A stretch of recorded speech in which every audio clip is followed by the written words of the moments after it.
must have been about a dozen people who offered to provide something at the beginning of the service this evening. I decided to accept none of the offers, at least not in the way in which they were presented.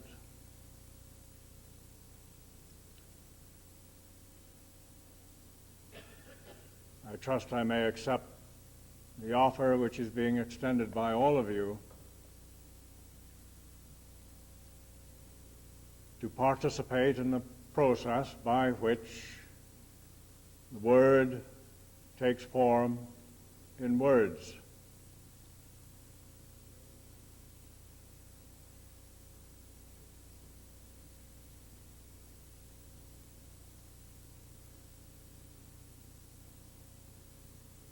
I decided to speak myself this evening partly because it is likely the last service I will be conducting in the Dome for a while.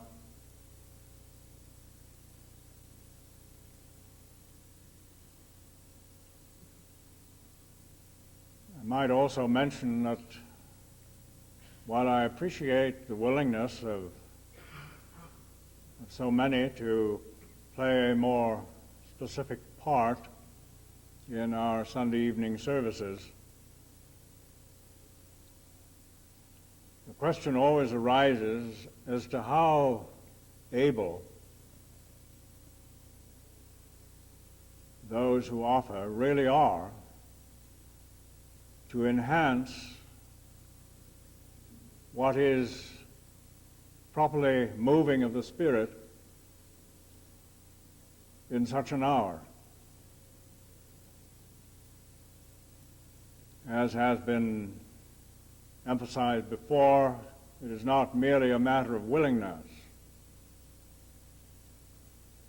The question of competence comes into the picture as well.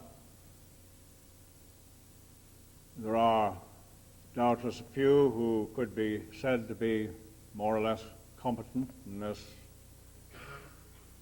area.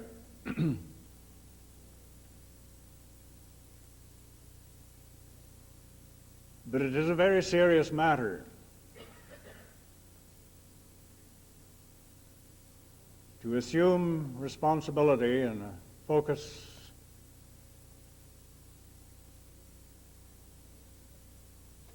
here in the Dome Chapel in an evening service, particularly when I'm present.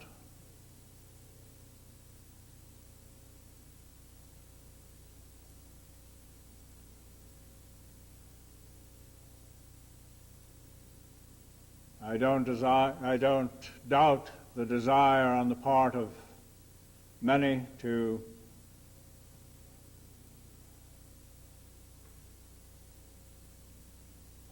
be of assistance, but it takes a lot of living and a lot of practice, and generally speaking, these services are not the time for practice.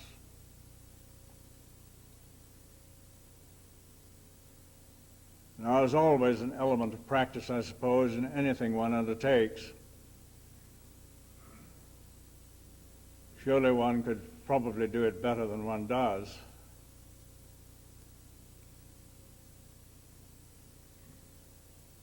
And experience helps.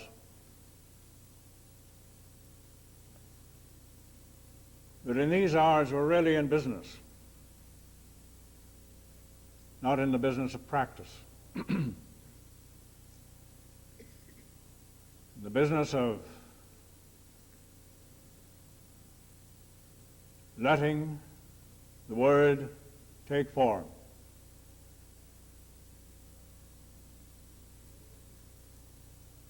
Now, all can participate in this, all need to participate in this, whether as an individual, you are standing here at the lectern or sitting in your chosen pew.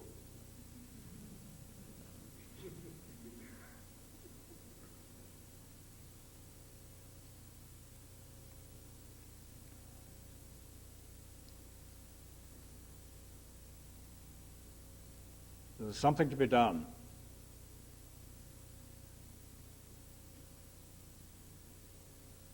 It can only be done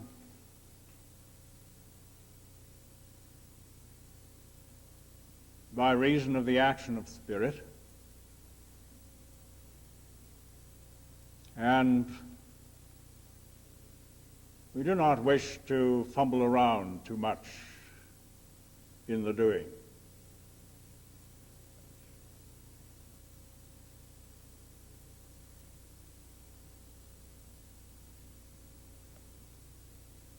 There is a tendency on the part of many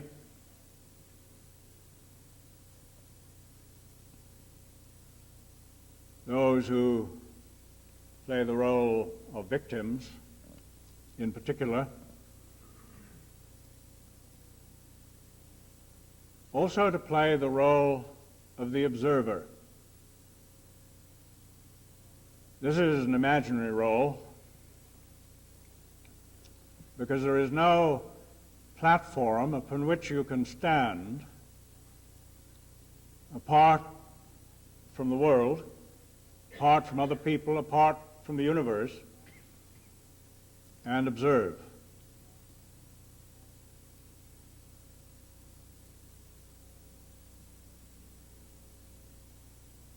That would be relegating to oneself the role of some sort of isolated God, wouldn't it? And yet human beings do indulge in the vain imagination that they can be observers. It has been discovered that the very fact of observation changes things. This is particularly evident when one moves into the micro world, but the principle is true at every level. You yourself can recognize this if in your observation you are at the same time passing judgment. If you pass judgment upon what you imagine you are observing,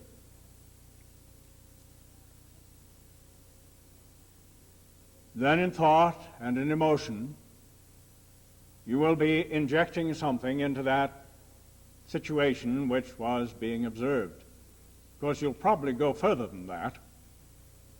You get your 2 bits worth in there one way or another, so as to affect the realm of your observation on the basis of your judgments. How much trouble is produced by this?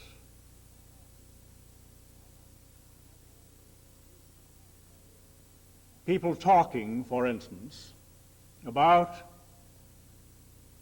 what they imagine they have observed. They didn't see accurately what they observed, so their observations are mainly imagination. And then they proceed to pass judgment in one way or another, gossip about it, instead of just leaving it alone.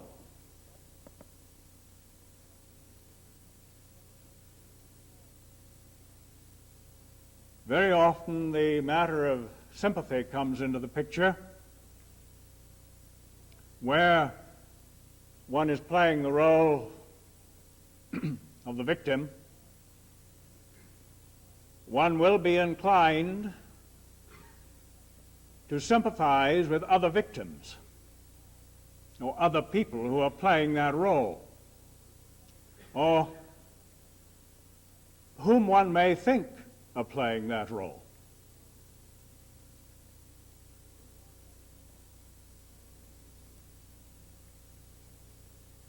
I had a letter response emphasizing this point after this morning's service in connection with that well-known area of radiation, the dishpan.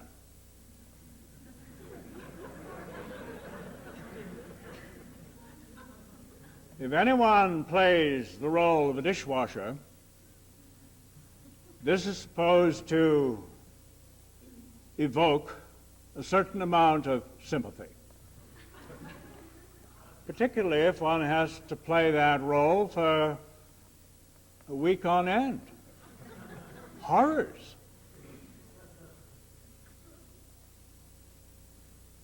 And so there is a tendency for people to commiserate. Poor you, you are being abused. That may not be the experience of the person at all. In fact, it is simply the experience that is being projected upon that person by someone who is playing the role of a victim. Because he'll see everything through the eyes of the victim. And so there are all kinds of things which look to be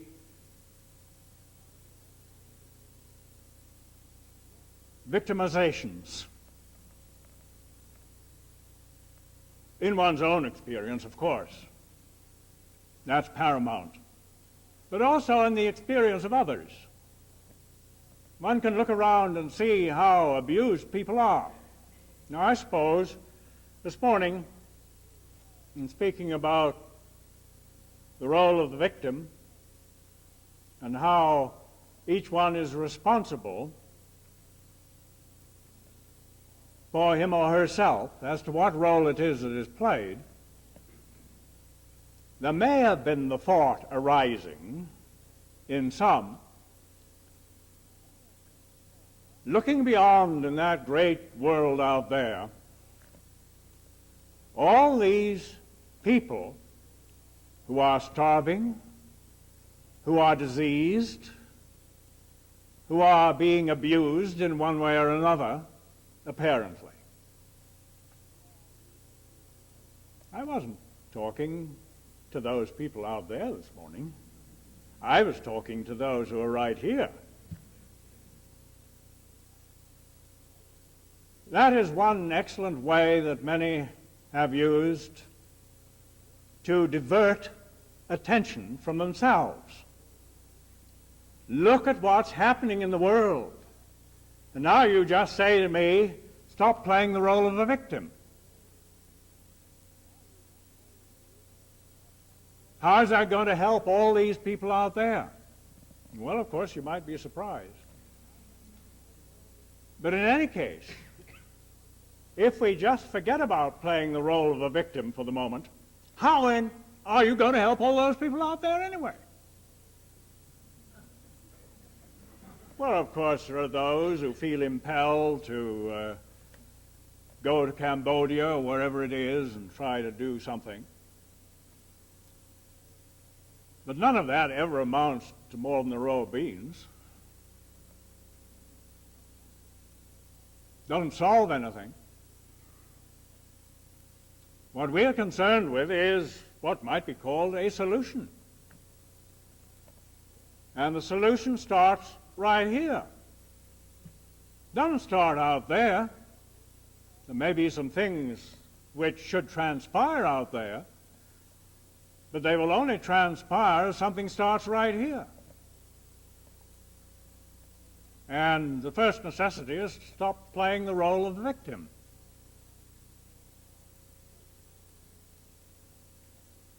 From time to time, there are those individuals who leave the ministry, as it has been put.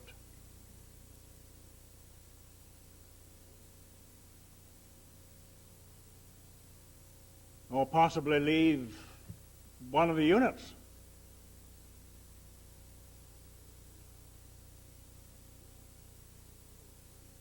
What should the view be toward these? They've made a choice. That's their business.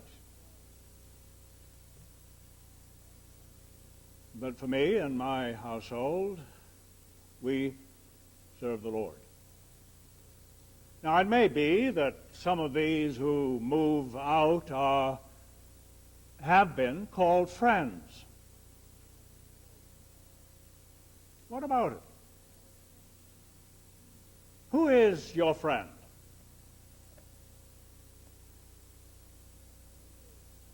Personally, I have no friends except those who are friends of the Lord.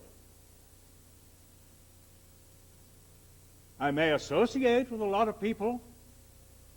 I may be friendly with a lot of people.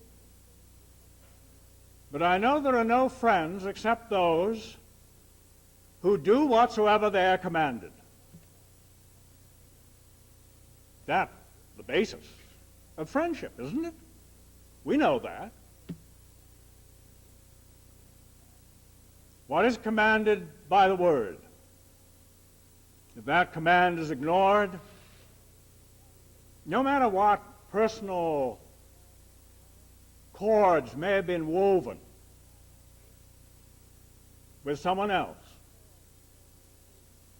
that means nothing.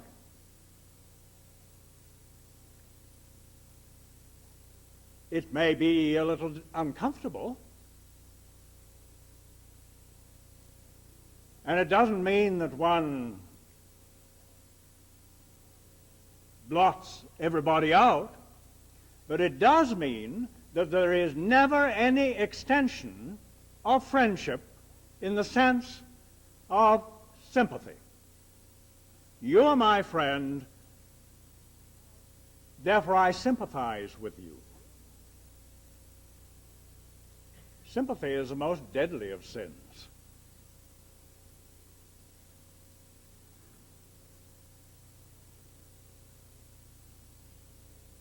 Each individual has to make his or her own choice as to whether the role of the victim is going to be played or whether the role of the son or the daughter of God is going to be played. The sons and daughters of God are friends, obviously. They can't help it. It's not something that is imposed. It's something that is. And so, in this matter, there is the necessity of having clear vision, an understanding of what the situation really is, and that none of the attitudes that are taken are based in one's own personal feelings, ever. One of those personal feelings may relate to friendship.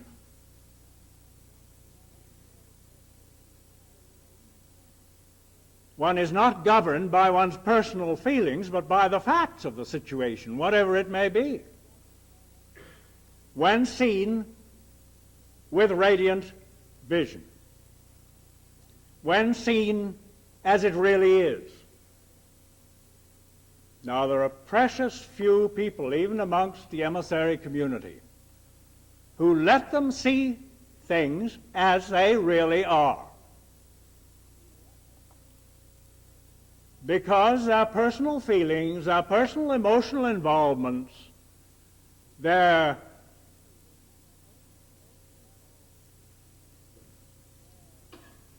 concepts about the principles of reality stand as a barrier, because this is what is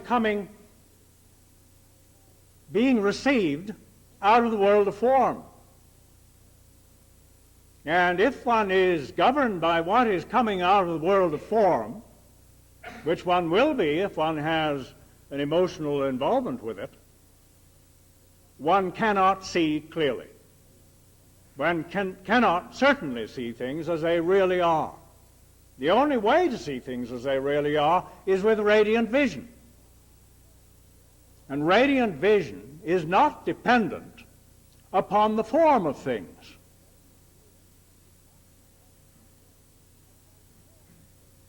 Human beings are always judging by form, aren't they? On the basis of the form of things. As though that was going to inform a person, even the word is there, inform a person of what the situation is, but it doesn't. It doesn't inform a person at all. This is the victim state. As long as one is involved in that victim state, he can't see, he can't understand. And there will always be reasons for conflict. Argument this way and that, judgments this way and that.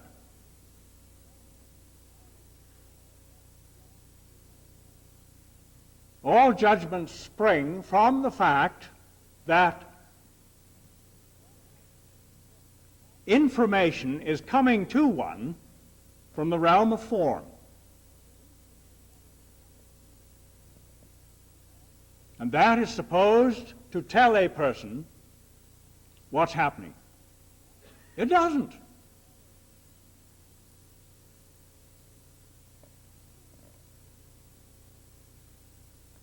It may provide information for someone who is playing the role of a victim, so that he may play that role more effectively. That's all that the information does. True understanding must come because there is radiant vision. Because there is a hearing of the word in the moment with respect to whatever needs to be dealt with. What needs to be known is present with us in spirit.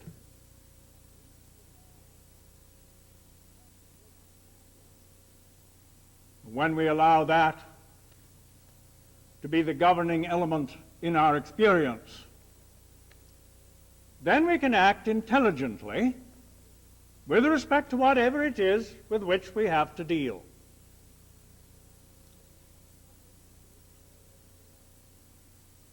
And we act intelligently with respect to those who may have chosen to play the role of the victim in a more particular sense.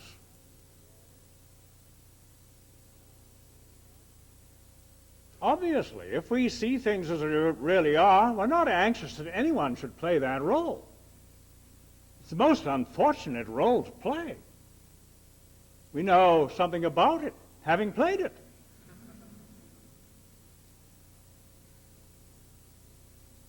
Those who play the role of victims find enemies on every hand.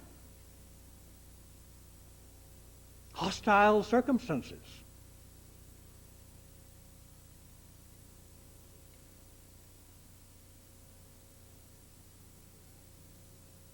There's no sense to playing that role. Now, if we act intelligently, we will do what is wise to assist people to relinquish that role.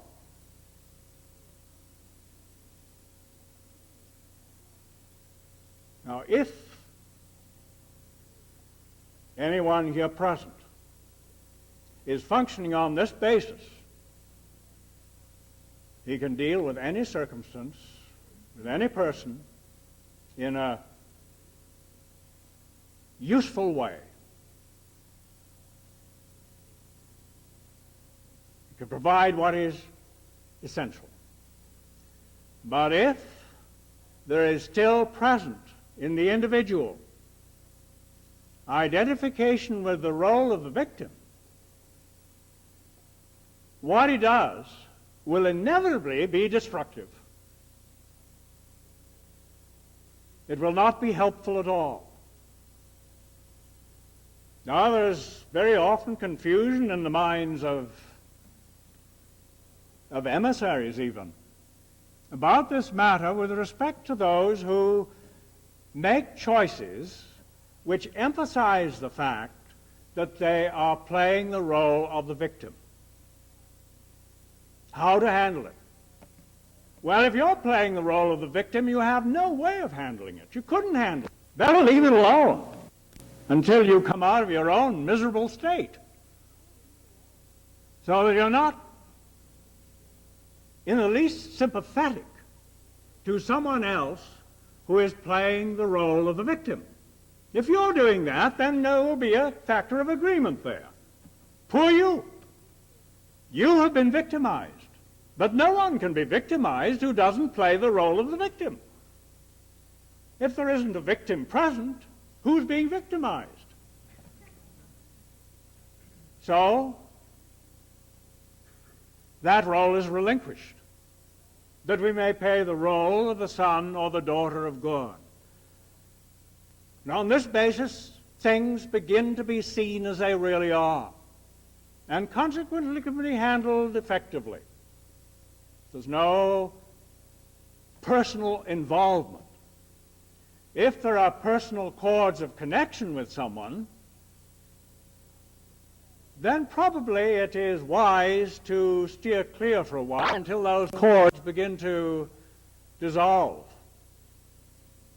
Otherwise, they will tend to grab a person and bring them back into the condition of playing the role of the victim.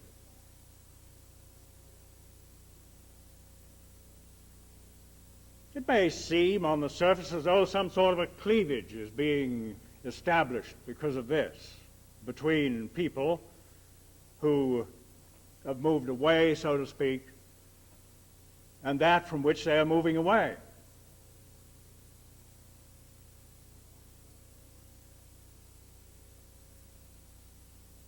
There should be no cleavage from the standpoint of identification with the role of the son or the daughter of God. But there definitely is a cleavage which occurs between the son and the daughter of God, the one who is playing that role, and the individual who is playing the role of the victim.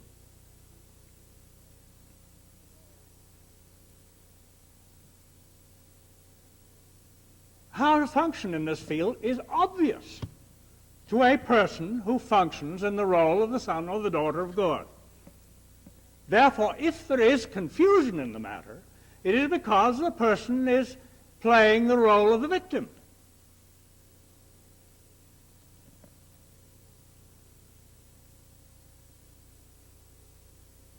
One establishes the extent of one's own confusion. We're responsible for everything, you know. You can't have anything out on the side. Well, this confusion is because what somebody else said or did. Oh, no, it isn't. It's because of your own state. In identity with the role of the victim. To come out of that role, and everything's clear sailing. Quite obvious what needs to be done in any given situation. Because you begin to see with radiant vision, and you do not base what you do on what comes back to you out of the environment.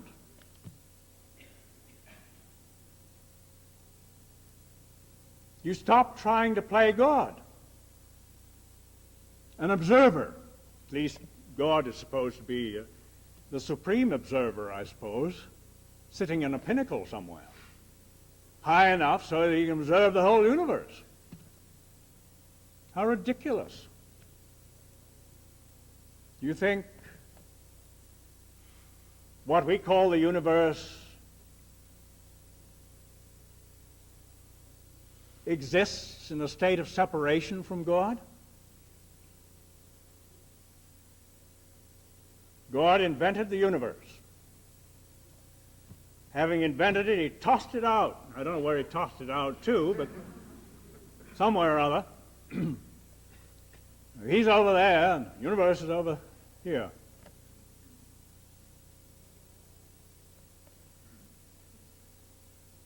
There is no separation. Oneness prevails.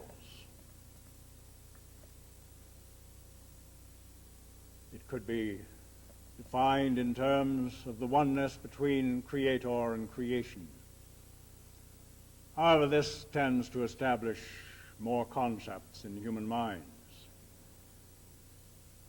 which we don't need. What is needed is the actual experience of the way things are. Then we know. And we need no explanations.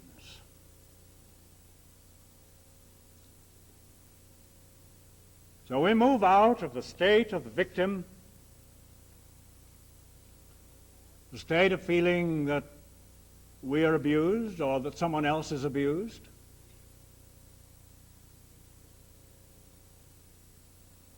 To be abused, one must be an abusee.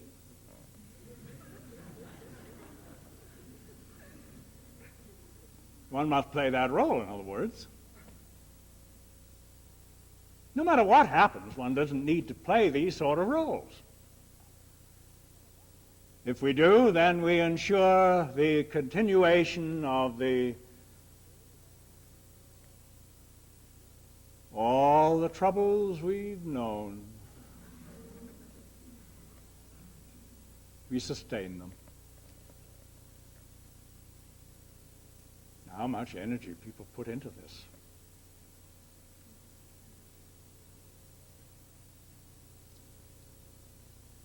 So we begin to move away from identification in this sense,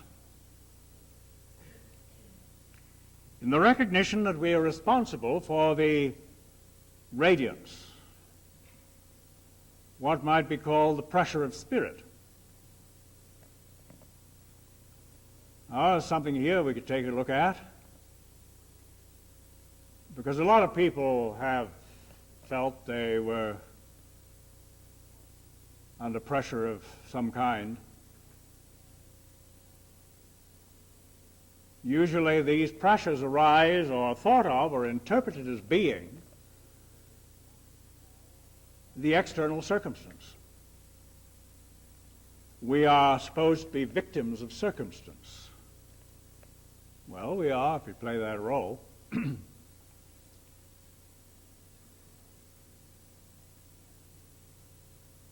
So the external form of things is deemed to be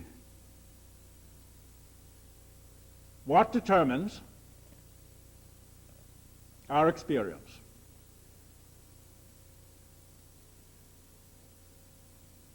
Do you still believe that to be true? Regardless of theories to the contrary, most people actually do. Change the circumstance and I'll be happy. You think so? Well, seeing that you produced the circumstance in the first place, you'll produce it again, even though someone changes it.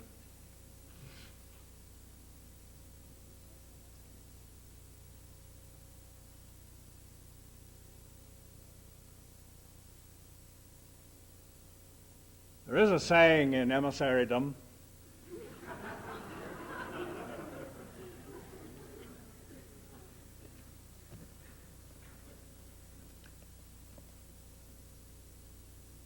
that when you fill the form so full that it won't hold any more, then it will expand. The question is, what are you going to fill it full of? Just people? There's a case in point that we could consider for a moment in connection with the proposed new dining room and kitchen on Sunrise Ranch.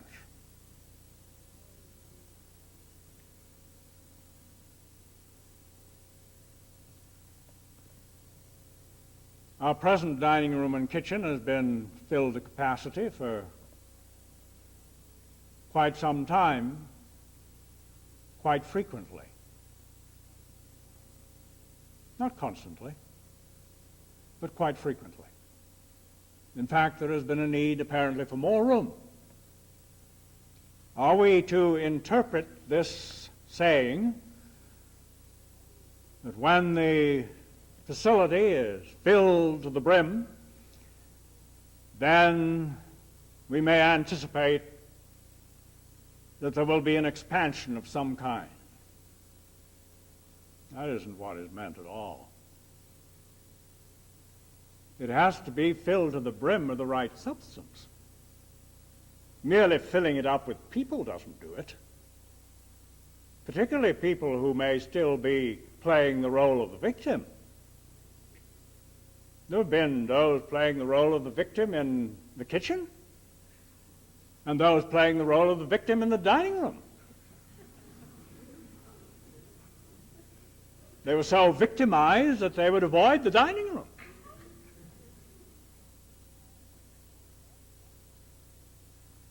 And who wanted to be in the kitchen? Who wanted to wash dishes? Oh, look at all the people playing the role of victims. If we fill dining room and kitchen with victims, should that warrant an expansion, do you think? So that we have a larger place for more victims? How ridiculous. There'd be no sense to it. No, whatever the facility is must be filled to overflowing with the right substance. The substance of spirit. The expression of the word. And then something may happen, because something of the sort has been occurring in the people who participate in kitchen and dining room on Sunrise Ranch, as it presently is. The possibility of a larger facility begins to put in an appearance, so that more of the substance of spirit may be contained in this larger facility. Not more victims, but more sons and daughters of God. This is what needs to happen to allow an expansion to take place in any field. Most expansion that takes place in the world as we know it comes because there is a need for more people to do more work, but there's no substance of spirit there to make it a useful expansion.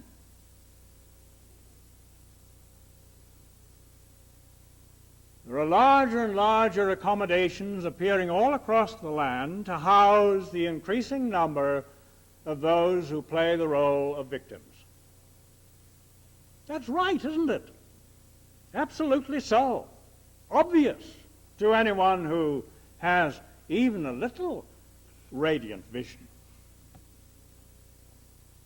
Do we wish to duplicate this sort of stuff? I don't. I've no desire to be associated with any such nonsense. How about you? I think our concern is to allow an increase of the substance of spirit. Now we need to see that when some sort of a pressure is applied, that the pressure originates in spirit. It is not because of the form. Most people imagine that the pressures that arise are consequent upon the form of things.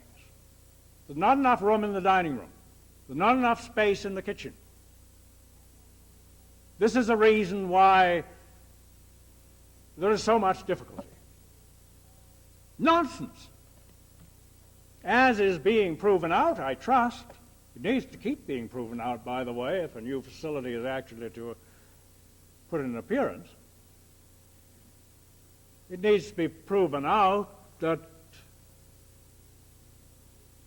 there is an increased experience of individuals playing roles of the sons and the daughters of God. so that whatever the facility is, it gets filled up with spiritual substance. And it is the fact of spiritual substance that then controls the form, transforms the form. So it isn't a matter of just squeezing more people into a place and saying, well, if we can shoehorn enough people into this place, then the walls will expand and we'll have a bigger place. Why do we want a bigger place? The world is getting pretty cramped these days because of the large numbers of human beings on earth. But that doesn't indicate that we should emigrate to some other planet somewhere to relieve the congestion. Now, this would be the view, the human view of things. Let the world be filled with spiritual substance, and we'll find out what needs to happen, because it'll happen. We let our dining room and kitchen be filled with spiritual substance, and we will find out what should happen. But never imagine that it is the form of things which should dictate what happens.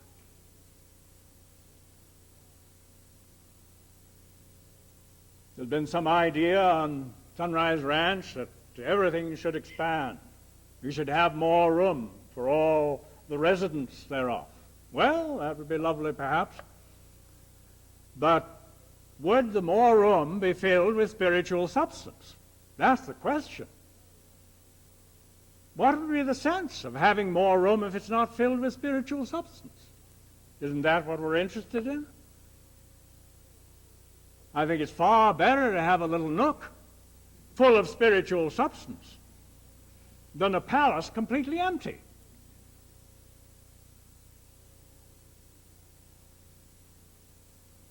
Which would you prefer? You may say, oh, well, if I had the palace, I'd fill it up with spiritual substance. The question is, did you fill your little nook with spiritual substance? Is your life filled with spiritual substance? Do you have anything to take into the palace?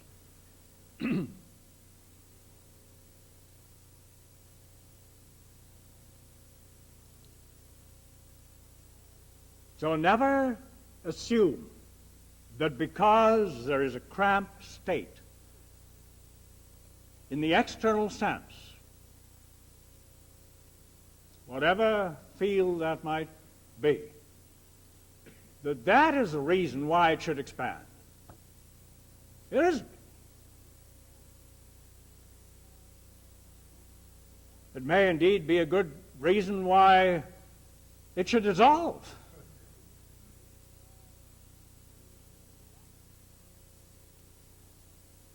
It is the compulsion of spirit, the action of the Word, which can't put in an appearance without the spiritual substance essential to accommodate it, that exerts the pressure. So let us not misinterpret that in terms of form. Oh, it is these miserable forms around me that are causing all this discomfort. It may seem to be so. It certainly will seem to be so to one who is playing the role of victim. But it isn't factually so. There is a pressure of spirit, and when we begin to move with that, and to allow the generation of the substance in ourselves to accommodate it, then forms are transformed all around. Whatever is necessary for the increased action of spirit.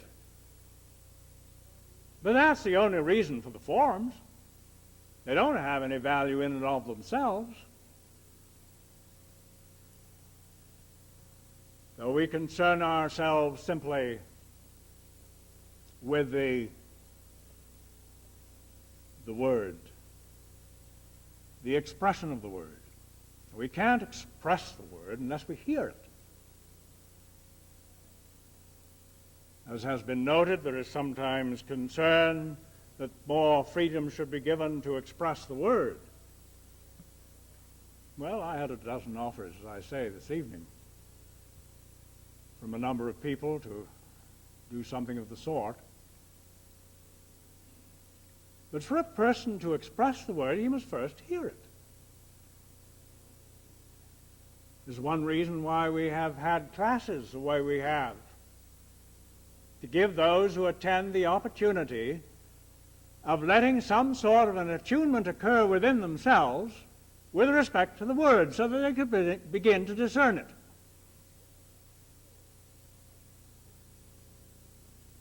That discernment will never come if a person is bored or goes to sleep when the opportunity is present through a tape or through whatever means is available in class. One must be so excited to learn how to discern the word that one's whole life becomes conditioned by it. And only then can one begin to develop the facility to give it expression, to give it form, or to let it take form. If one has never adequately heard the word, one can never adequately express it. You must hear a sound to be able to make it. This is why some people find difficulty in pronouncing certain letters, because they never heard the sound. Not because there's something wrong with their tongues or their lips or something. One must hear the sound to be able to reproduce it.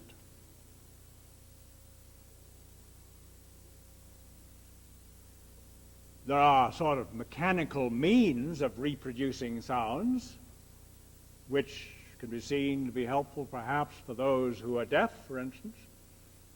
That you know a deaf person speaking, it's a very monotonous experience.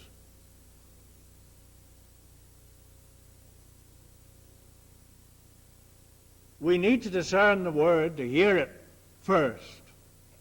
Oh, we can't speak it. We don't know what the sound is.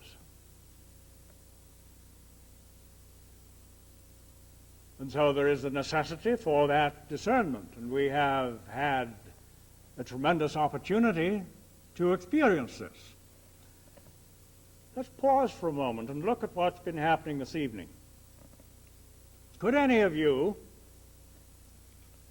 reproduce for me, for my benefit, because I haven't heard what you have heard. Could any of you reproduce for my benefit the essences of all that has taken form during this hour so far?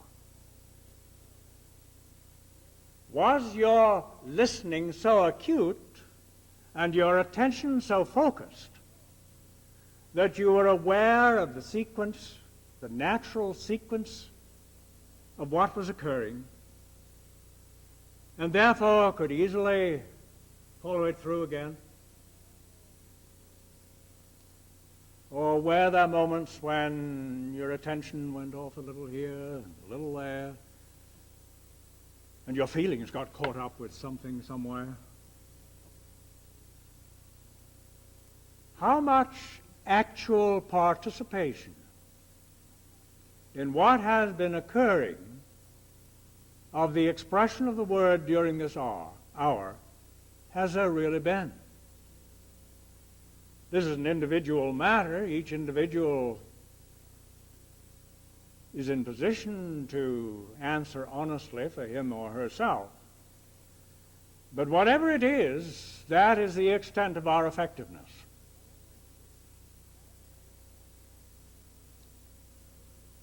What vast power there is available for release once there is the experience described by being with one accord in one place. All of us together.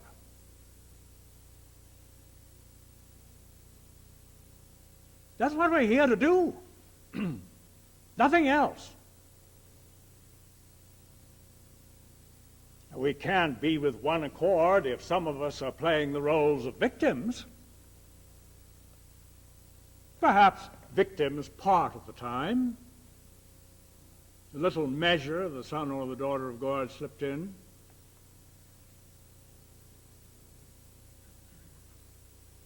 But if any still have what they deem to be the experience of being victimized, of being abused in some fashion, of being prevented from experiencing what it means to be a son or a daughter of God, then you are to that extent playing the role of the victim. And that role has been present. And so there have been those who have a world in which they deem themselves to be victimized. Nobody can, in fact, be victimized by somebody else. Ever. We victimize ourselves by playing that role, assuming that we are a victim, that so-and-so over there behaved in a way that victimized me, or the very circumstances have victimized me. Well, only if you play the role of the victim. No victim present, no victimization present. Where did all that nonsensical state go? It was unreal in the first place. We make it exist for ourselves, individually speaking. No one else is responsible. Now, I don't know how often this has been said in various ways, but finally, surely,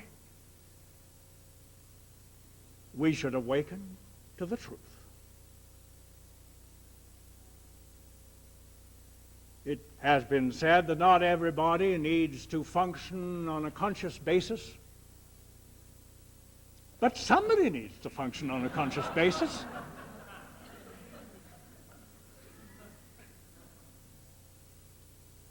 And because everybody doesn't need to do that doesn't mean that somebody doesn't need to do it.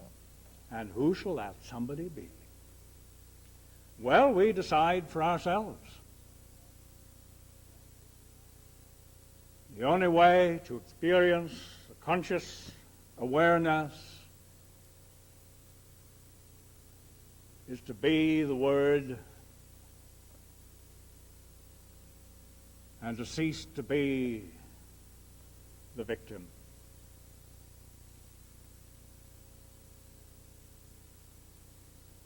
I don't know really what more simple choice there is to make. It's obvious. It's easy.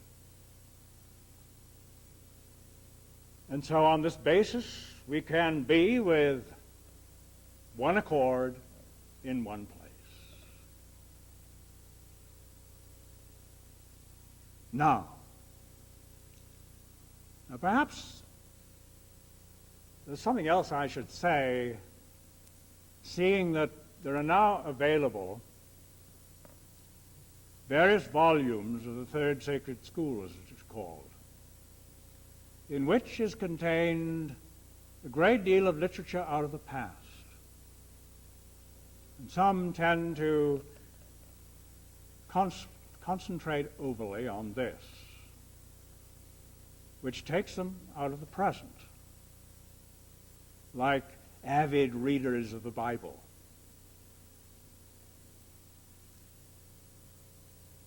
One needs to be careful in this regard.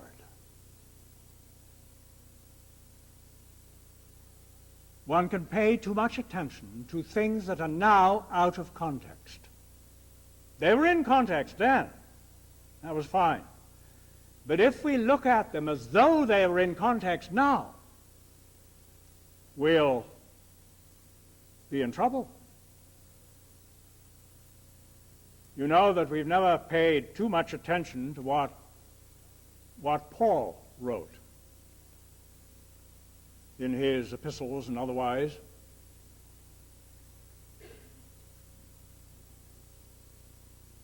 Not entirely because we were assuming that he didn't have such clear vision himself, but because he was dealing with people in particular states of consciousness then. Not at all necessarily the states of consciousness now. That's the mistake that most of Christianity has made, where they pay so much attention to what Paul said. Well, he was talking to those who were there then, in that particular state, at that particular level, in those peculiar, and they were very peculiar states of consciousness. There are some very peculiar states of consciousness today, and they're a little bit different. And these have to be dealt with. And there were some back along the way during the course of the development of this ministry. And so they had to be dealt with back there. But if you don't know what it was that was being dealt with, you will gain a false impression.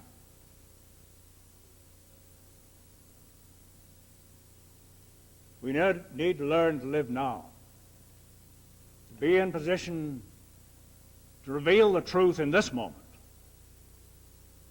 because we play the role of the son or the daughter of God. And that is only possible in the present moment. We can't play the role of the son or the daughter of God 2,000 years ago. Jesus did that. I think he did a pretty good job. We don't need to try to do that. But there is something that needs to happen now, in our experience now. And let us take advantage of all the opportunities that are available, moment by moment, to let it be so. Because we have finally decided to relinquish the role of the victim.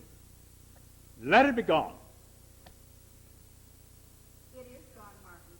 I am not a victim. If I am a victim, I am a victim of my own making. Nothing else. And that may be repeated quite a number of times within the range of my hearing right now. Let us abide where we belong.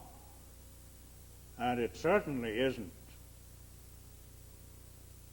in the reproduction of the state of self-pity, the state of Cain on earth. How much energy has been put into doing just that over the ages. It's about time that somebody woke up to the nonsense and stopped it.